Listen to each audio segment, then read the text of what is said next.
কামাখ্যা মন্দির, যেখানে মনস্কামনা পূরণের আশায় বিশ্বের নানা প্রান্ত থেকে মানুষ ছুটে আসে পুজো দিতে।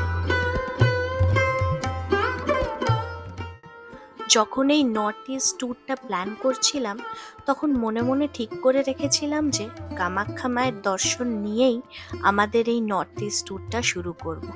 তো ব্যাস আর কি, ওখানে পুজো দিতে যাওয়ার প্রসেস খুঁজতে খুঁজতে জানতে পারলাম যে অনলাইনে নাকি খুব সহজেই ভিআইপি টিকিট বুকিং করে পুজো দেওয়া যায়। আপনারা যারা কামাখ্যা মন্দিরে পুজো দিতে এসছেন তারা তো জানবেনই যে জেনারেলের লাইন শুরু হয় কামাখ্যা মন্দিরের সামনে প্রায় ওই রাত 2-3টে থেকে, আর যারা ভিআইপি টিকিট বুক করার জন্য লাইনে দাঁড়ায় তাদেরকেও প্রায় ভোর 4টে থেকে লাইনে দাঁড়াতেই হয়। কিন্তু এই ভিডিওটা পুরোপুরি কামাখ্যা মন্দিরের অনলাইন বুকিং নিয়ে।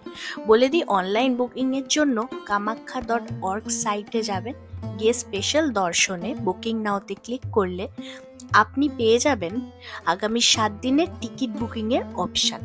তার মধ্যে সকাল আর দুপুরের স্লট থাকবে। সকাল ও দুপুরের স্লট থেকে আপনার পছন্দ মতো স্লট বেছে নিতে পারবেন। অনলাইনে বুকিং করতে গিয়ে আমাদের সব ধরনেরই অভিজ্ঞতা প্রায় হয়ে গেছে, তাই এই ইনফরমেশনগুলো আশা করছি আপনাদেরও ভীষণভাবে কাজে লাগবে। অনলাইনে বুকিং করার পর আপনাদেরকে একটা কনফার্মেশন স্লিপ দেবে, যেটার বিনিময়ে আপনারা মেন টিকিটটা পাবেন। ওই কনফার্মেশন স্লিপটাতে দেখবেন আপনি যেই স্লটটা সিলেক্ট করেছিলেন সেইটা দেওয়া থাকবে। কিন্তু যেদিন আপনি পুজো দিতে যাবেন চেষ্টা করবেন 7:30 স্লট হলে 7টার মধ্যে আপনি যাতে টিকিট কাউন্টারের সামনে গিয়ে দাঁড়িয়ে পড়েন। এবারে ওখানে গিয়ে আপনাকে ওই স্লিপটাকে টিকিট করাবার জন্য ওখানে যে পান্ডার নাম্বার দেওয়া আছে ওই নাম্বারে একবার ওনাকে ফোন করে যোগাযোগ করে নিতে হবে। উনি একটা ওটিপি পাঠাবেন, যেই ওটিপির সাহায্যে আপনার এই স্লিপটা টিকিটে কনভার্ট হবে, আর মেন টিকিটটা আপনি তারপরে অফিস থেকে পেয়ে যাবেন। মেন টিকিটটা পাওয়ার পর আপনাকে বাকি ভিআইপি লাইনের সাথে যোগ দিতে হবে, আর খুব সম্ভবত ওয়েটিং রুমে গিয়ে ওয়েট করতে হবে। প্রায় তারপর থেকে 3 ঘন্টার একটা অপেক্ষা চলবে, আর তারপরে আপনি গর্ভগৃহে মায়ের প্রবেশ করতে পারবেন।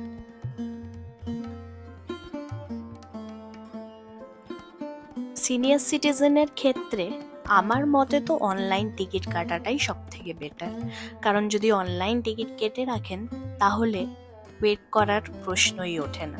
7:30টায় অফিস খোলে, তো আপনি ধরুন ওই 6:30 7টার সময় পৌঁছে গেলেও খুবই সহজে টিকিট হাতে পেয়ে যাবেন। কিন্তু হ্যাঁ, যদি আপনি অফলাইনে টিকিট কাটেন তাহলে প্রথম দিকে থাকলে মন্দির খোলার সাথে সাথেই আপনি পুজো দিয়ে বেরিয়ে আসতে পারবেন। তবে আর একটা কথা, ওখানে পুজো দিতে গেলে আপনাদেরকে মাথায় রাখতে হবে 3 থেকে 5 ঘন্টা লাগতেই পারে, তো সেই হিসেবেই আপনি আপনার দিনটা প্ল্যান করে নেবেন।